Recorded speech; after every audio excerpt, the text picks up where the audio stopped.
That's what Hillary's opponent wants you to think, because they don't want you to vote. And I've got to say, he has been getting help from Republican politicians in this state who've been trying to keep you from voting.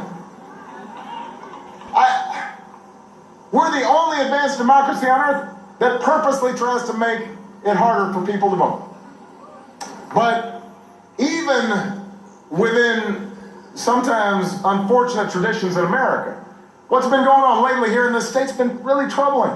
A few years ago in North Carolina, Republicans passed a law to make it harder for African Americans to vote. That is not my opinion.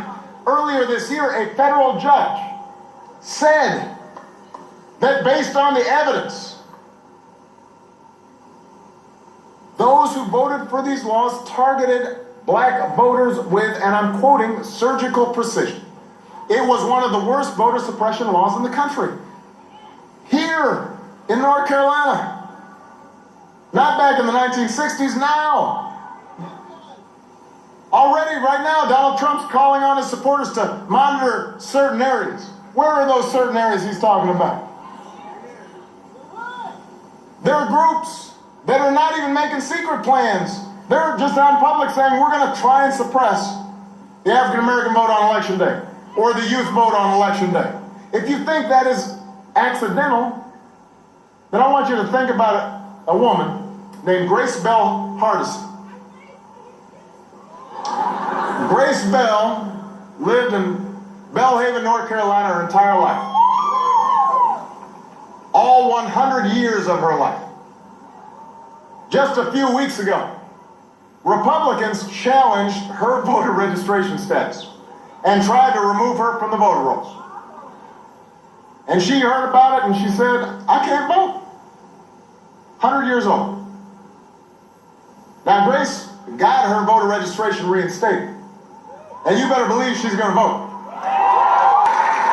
But this 100-year-old woman wasn't alone in being targeted. The list of voters Republicans tried to purge was 2/3 black and Democratic.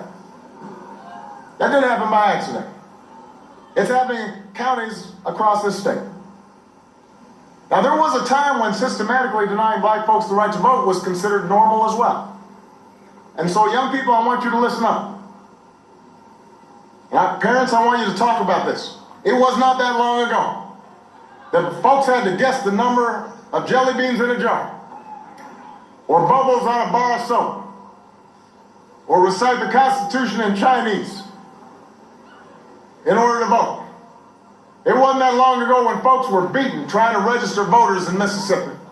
It wasn't that long ago that a man named Henry Fry in Greensboro, the first African-American Chief Justice of North Carolina's Supreme Court, was denied the right to register to vote because he had failed the so-called literacy test after he had graduated from college. It wasn't that long ago. Grace Bell Hardison, 100 years old. Imagine what she's seen in the arc of her life. Born at a time where there are barely cars on the road, no planes in the sky. Think about everything she's seen. A great-grandmother, probably a great-great-grandmother. How are we going to let, after all she's been through, folks disrespect her like that?